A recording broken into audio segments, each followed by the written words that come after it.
चाय पीने के लिए आया हूँ, जाना चाहता हूँ। कहाँ जाना था आपको? यहाँ पे आगे चाय की दुकान है, हाँ। मसाला डोसा, इडली डोसा सब मिलता है। हाँ सीनियर सिटीजन हूँ, कोर्ट से आ रहा हूँ। हाँ, तो यहाँ पे 144 लगा दिया, अंदर नहीं जाने तो दे रहे। क्या कहना है इस बारे में? कौन से देश में आ गए, इतना डरपोक के देश में आ गए क्या? अगर राजतंत्र इतना डरती है तो देश के लोग क्या करेंगे? कल नई तो संसद सरकार से बल मिलना चाहिए ना। अरे कल नई संसद का उद्घाटन हुआ है, तो ये कम से कम तोहफा समझ लीजिए। नए संसद का उद्घाटन हुआ और उसका ये तोहफा समझ लीजिए, ये कह रहे हैं। ऐसा तोहफा हमें चाहिए क्या? ये हमें सोचना पड़ेगा ना। तो सर्कस हो रहा है, जहाँ मर्जी बैरियर लगा दिया, जहाँ मर्जी रोक दिया। कहाँ लोकतंत्र, कहाँ जनतंत्र? प्रेस वालों को भी एंट्री नहीं है आज, कल भी नहीं था। मुझे तो लग रहा है कि अगर सीता माता होता तो बोलता धरणी दीदा करो, चले जाओ, रहने की जरूरत नहीं है। जिंदा क्यों रहना है ऐसे देश में? मोदी जी कहते हैं ये राम राज है, उनके समर्थक कहते हैं राम राज। आप कह रहे हैं सीता होती तो यहाँ सीता पर। होकर धरती ले लेना चाहिए ना, धरती के अंदर चले जाना चाहिए। मैं यहाँ पर जंतर मंतर में आया था, जैसे कि मैं कल सुबह भी आया था, मैं शाम को यहाँ से गया। मैं कल बैरिकेड लगा के रखे हुए थे, जाना मना करती है, 144 की धारा लगा दी है। मुझे समझ में नहीं आया कि मैं अकेला आदमी आया, मेरे को 144 की धारा लगा दी। मैं अपनी बाइक खड़ी करके मैं 11 मूर्ति से पैदल आया। मैं जैसे जैसे आया, मैं करते करते मैंने कहा हम कोई क्रिमिनल एक्टिविटी यहाँ पर कर रहे हैं? ऐसा कौन सा गलत कार्य हो रहा है कि जिसने आपसे 144 की धारा आपने लगा दी है? एक बेटी बहन हमारी आवाज पहुँचाना चाहती है सरकार तक, वो उनका एजेंडा था कि भीड़ से इकट्ठा करके सरकार को अपनी आवाज सुनाए हम लोग, और वो सरकार को कान में हमारी बात पहुंचे, बस वो करने की कोशिश कर रही थी शांति प्रिय से, किसी को तंग नहीं किया। हमारी बहन बेटी को खदेड़ते हुए यहाँ से लेके गए, उनके पति में करीब कपड़े फाड़े, उनको हाथ मारा गया, उनको भारत का झंडा गिरा, उन्होंने झंडा भी अपने हाथ से उठाया उन्होंने कि झंडे का अपमान ना हो, क्योंकि भारतवर्ष का है। तो ये चीजें जो हो रही बहुत गलत हो रही है कि आप सरकार का नाजायज फायदा उठा रहे हो। एक आदमी अपनी आवाज उठाना चाहता है, एक आदमी अपनी बात रखना चाहता है, आप उसे डरा के धमका के उसे गिरा के आप उसका गलत करना चाहते हो। क्योंकि जो आदमी है वो सांसद है, वो बीजेपी पार्टी का नेता है, वो उसके खिलाफ आवाज उठाना बहुत बड़ी बहादुरी का काम है, जिसमें 7 लड़कियां जो सामने नहीं आई है उनको अपनी जान का खतरा लगता है। कल नई संसद का उद्घाटन हुआ है, तो नए लोकतंत्र की स्थापना के रूप में उसे लोग कह रहे हैं कि एक नया लोकतंत्र आया है देश में, तो उसके लिए क्या कहेंगे? ये राजदंड है। कहाँ से नया लोकतंत्र आया? कल 900 करोड़ का जो खर्चा किया है वो पैसा कहाँ से आया? आज मैं अपना व्यवसाय करता हूँ, मेरी हालत खराब है, मेरा काम नहीं चल पा रहा, तो वो संसद मेरे किस काम का? मुझे तो ये सब बेकार की बात है, कुछ नहीं आ रहा। ये सिर्फ अपने आप को गौरसे सावरकर को हीरो बनाने की कोशिश किया जा रहा है, गांधी नेहरू जी को बदनाम करने की कोशिश किया जा रहा है, और कोई मुहिम एजेंडा नहीं है, सिर्फ अपना इतिहास बदलने की कोशिश किया जा रहा है। केवल कल जो है, कल और आज भी जो है मीडिया वालों को एंट्री एकदम रोक लगा दी गई है, पब्लिक तो अंदर जा ही नहीं सकती है, तो इसके बारे में क्या कहेंगे? इसके बारे में कहने का मतलब कि सीधे सीधे दर्शाता है कि सच सामने निकल के बाहर ना आ पाए, और जो सच निकल के आएगा उसे दबा देंगे। क्या मीडिया वाले आपको सही चीजों को आपको दिखाने का है अधिकार? कल को आपको खतरा नहीं लगता कि मैं जो दिखा रहा हूँ, क्या पता कल को मुझे दिक्कत ना आ जाए, कल को जो बात रहा हूँ मुझे दिक्कत ना आ जाए? तो सिर्फ डर है, और डर की वजह सारा काम हो रहा है। तो ये लोकतंत्र की हत्या कह सकते हैं इसको? लोकतंत्र की बिल्कुल हत्या है, हत्या ही हो रही है। तो जब हमारी बहन बेटियों को इंसाफ नहीं मिल रहा, उनका लेके गए, कहाँ रखा, क्या करा, कंडे अपनाए, हमारे बेटे सब कुछ किया, क्या है?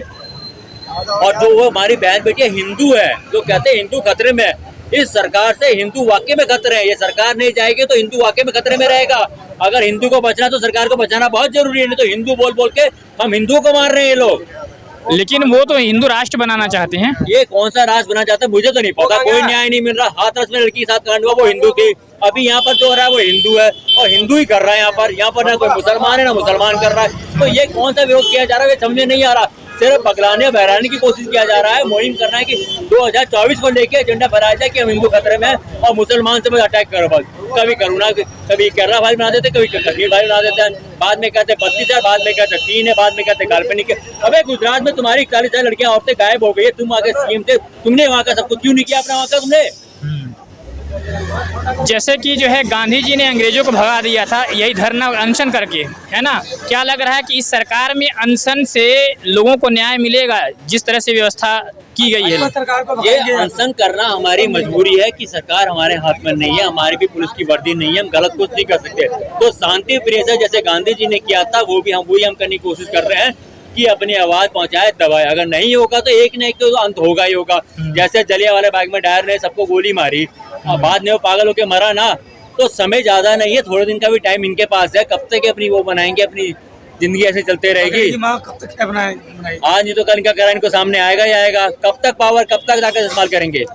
लेकिन मोदी जी तो हमेशा जो है सबका साथ सबका विकास की बात करते हैं। आप कह रहे हैं कि जो है कुछ ऐसा हुआ है। कौन सा विकास? करोड़ों रुपए बर्बाद कर दिया राजीव गांधी को बदनाम करने के लिए, अरबों रुपए बर्बाद कर दिया महात्मा गांधी नेहरू को बदनाम करने के लिए, उससे ज्यादा पैसा बर्बाद कर दिया प्रचार चुनाव में बर्बाद करने के लिए, नेता को खरीद बेचने में पैसा बर्बाद कर दिया। ऐसा कौन सा कार्य, कौन सा विकास, कौन सा साथ किया किसी के साथ इन्होंने? बेटी बचाओ बेटी पढ़ाओ का नारा देते हैं, आप कह रहे हैं कि बेटी अखिलेश के टाइम में इतना बलात्कार नहीं हुआ था जितना योगी के टाइम में बलात्कार हो चुका है। ये कौन सा महिला इसमें काम हो रहा है? ये हमारी बहन बेटी को हटाई गई, कौन सा महिला इसमें काम हो रहा है? ये कोई काम नहीं हो रहा जो आपको आंखों से खुद नजर आ रहा है।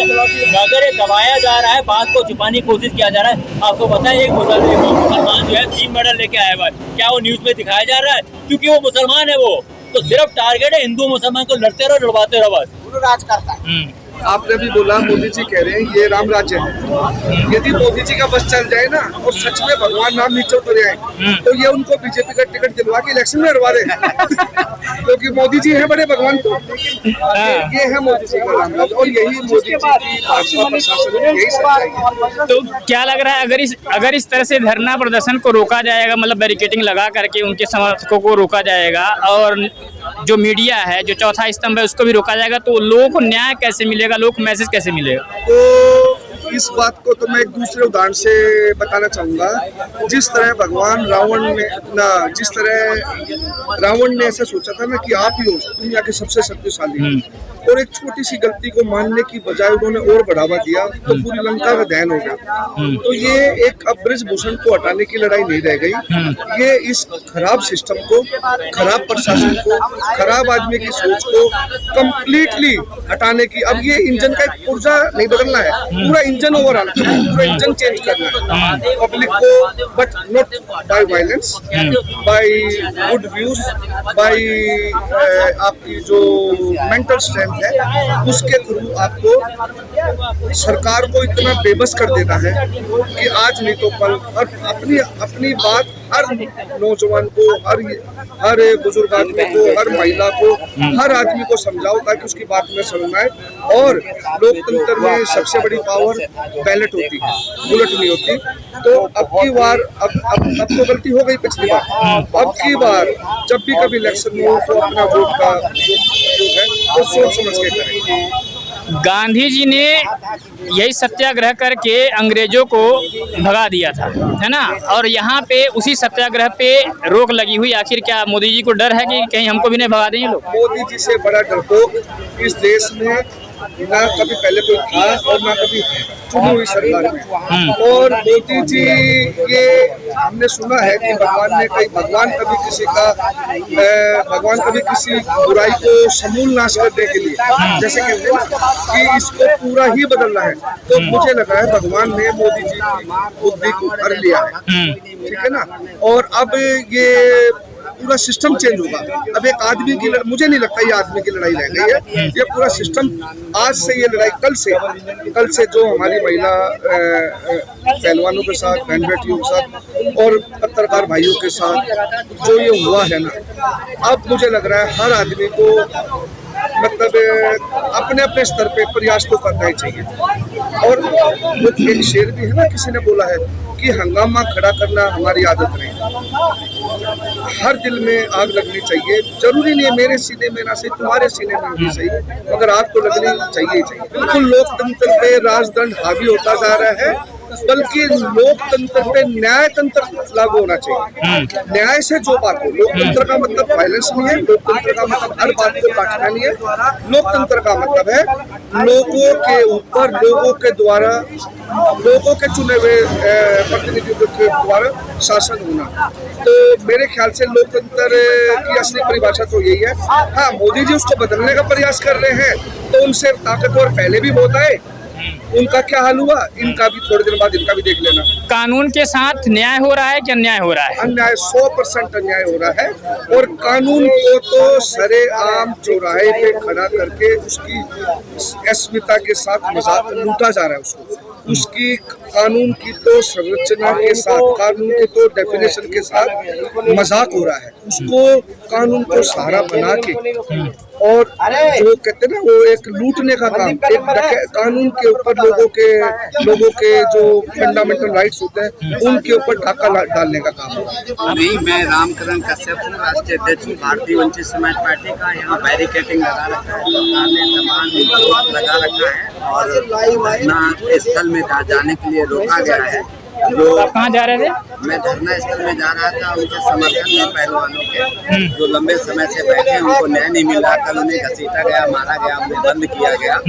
ये बहुत ही लोकतंत्र में बहुत पहला ऐसा वाकया आया है जिसमें सरकार ने अपनी पूरी बर्बरता का काम किया है कि पहलवानों को बंद किया है, मारा है, घसीटा है। जिन बहनों के साथ अमानवीय व्यवहार हुआ था, रेप हुआ था, उनको आज सरकार अपना लोकसभा का नए संसद का जो है उद्घाटन कर रही थी और इधर हमारे बहनें रो रही थी, लेकिन अभी तक उनको न्याय नहीं मिला। शासन प्रशासन दोनों मिल करके उनको खदेड़ा, उन्हें मारा और अभी तक न्याय नहीं मिला। ये सरकार पूरे उत्तर प्रदेश में नहीं, पूरे भारत में एक ऐसी व्यवस्था को लागू किया हिटलर शाही, जो ये कहेंगे वही सही, बाकी सब गलत है। जिनका न कोई खाता न बही और जो भाजपा का है वही सही। आपका नाम क्या है? मेरा नाम रामकरण कश्यप है, मैं भारतीय वंचित समाज पार्टी का राष्ट्रीय अध्यक्ष हूँ। ये आंदोलन जारी रहेगा और जब तक बहनों को न्याय नहीं मिलेगा मेरी पार्टी और मेरा भागीदारी परिवर्तन मोर्चा इन बहनों के साथ में पूरे डट कर मुकाबला करेगा, सड़कों से लेकर संसद।